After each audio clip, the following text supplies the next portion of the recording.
rivalry from them. So you go to a new city, you know, and of course you go to the open mics, I'm sure. Yeah, sure. That's absolutely. where everybody kind of goes to find what's happening in the music scene.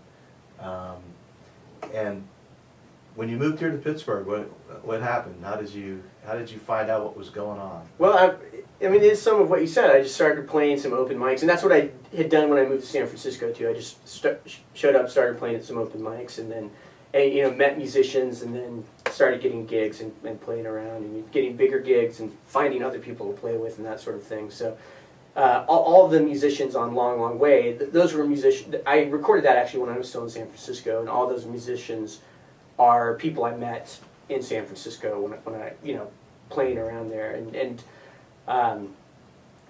so when I came to Pittsburgh, same thing. I started playing open mics, and I met people. Like one of the first people I met in the music scene was Jack Erdy, who was he's a great songwriter, great guy, and he you know, Mutual friend. Yeah, mutual friend, so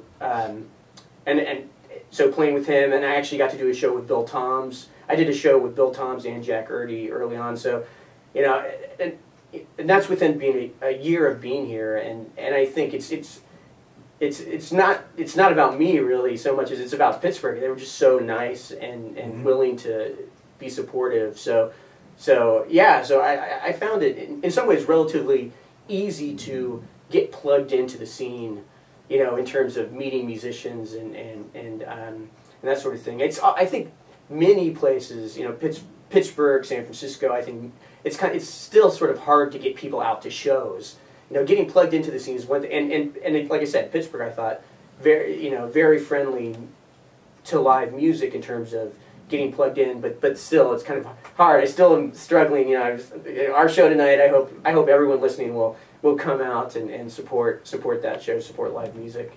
But yeah, so I've actually found the Pittsburgh music scene really great and very supportive, especially at the level of the musicians.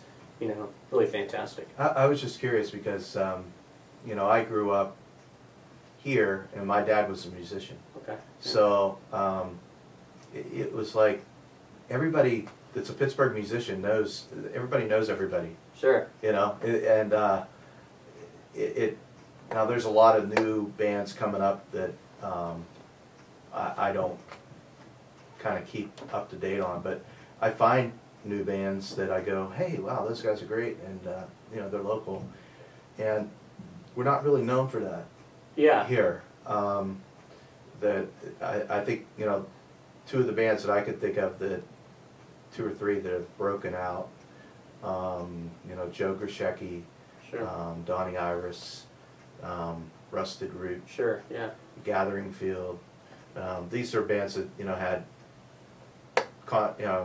contracts, recording contracts, and there isn't really a definitive the Clarks. I mean, Yeah. if they were give like maybe a definitive Pittsburgh sound, it maybe would be that, you know. Yeah.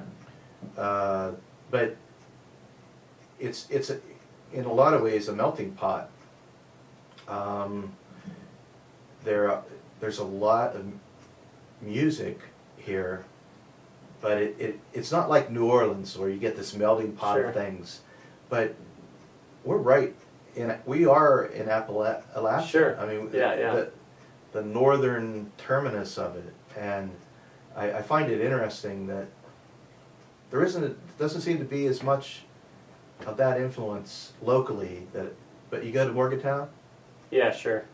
It's really, I found that interesting that you know, the old time and bluegrass stuff is really big in Morgantown, but if you go into Pittsburgh, it's not. Yeah. And that's what I think more of as a roots. Sure. You know, Jack Erdy, Bill Toms, Tom Briding, those guys, they're all into the, you know, roots oriented Americana type stuff. Yeah. And I would think there would be more of a scene. Yeah. For that in the history connected with Sure. the town. You know. Anyway, I'm not a musicologist. So what do you teach at Pitt? What do you? I teach classes about the media, actually. Really? Yeah. So about radio and the history of radio and television and these sorts of things. That's a lot of what I do. So do you talk about KDKA? I do. You can't not talk about it. Yeah, for sure. What's like the first radio or TV? Or well, it's the first. You sort of have to qualify it a little bit, and I should be careful talking on the radio in the Pittsburgh area, but you could probably say that they were the first continuously playing commercial radio station. Okay. You know, so that's probably true. Sometimes people say the first radio broadcast, and that's definitely not true. There were radio broadcasts happening, you know, in the 1906 there was like a radio broadcast. So, but continuously playing commercial radio station, they were, if not the first, then certainly one of the very first. So. Having Westinghouse here, headquartered here, probably helped that quite a bit. Yeah, that was a big help. Yeah. That's funny because Pittsburgh history is an interesting melting pot of stuff that happened. You know, just immigration and labor, steel industry. There's so much history here, you know, of things. You know, so it's a very interesting place to call home. You know. Yeah, and you write quite a bit about that history yourself. Not not early on. Only through time I started. I don't know whether it's like the older you get, the more you get interested in the people that came before you. Because when you're in your 20s or 30s, you care about it. Yeah, sure. You know, I mean, so what? So and so fought in the Civil War. I mean, oh really? That's a lot of people fought. You know, like I wasn't really interested in that, and I think that's like something that happens. Like as you get older, you start looking at your own mortality and thinking about the people that came before you. And yeah, sure. To me, or they have a family or something. It's probably the same with like just thinking about myself. Like I didn't start writing Kansas songs till I lived in San Francisco. You know, so it was something about even though again that had always been in my blood in many ways and in my experience, but then it was in San Francisco that I started writing all these songs about Kansas and kind of thinking about it and thinking about how that affected me and what that meant exactly. So absolutely the same. That's so amazing because you really, it's like it's hard to write about something when you're in the midst of it. You have to be away from it. Yeah. What do you, as far as your songwriting, what do you like the process? Can you talk about that a little bit? Yeah, sure. I mean, it's funny because sometimes people ask me if I write the lyrics first or the music first or the guitar first, and for me, it actually most of the time, it all happens at once.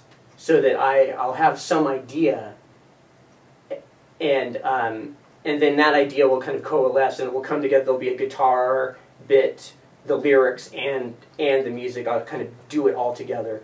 It's not always the case, and so.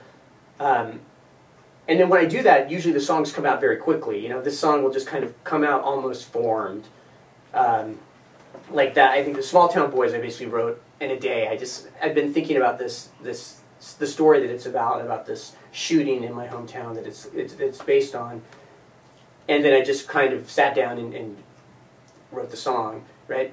But then sort of between writing songs is you know, when I do other things where I just kind of play around on the guitar, strum a little bit. I might be humming a little bit of a melody.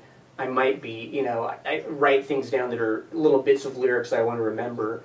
And then sometimes I'll just go back to one of these and they will you know, and either they'll just kind of pop out as a song, I've been working on this, or sometimes I'll just kind of focus on this. I'm like, let me make this. I want to make this into a song. How do I do that? And then I kind of work on that.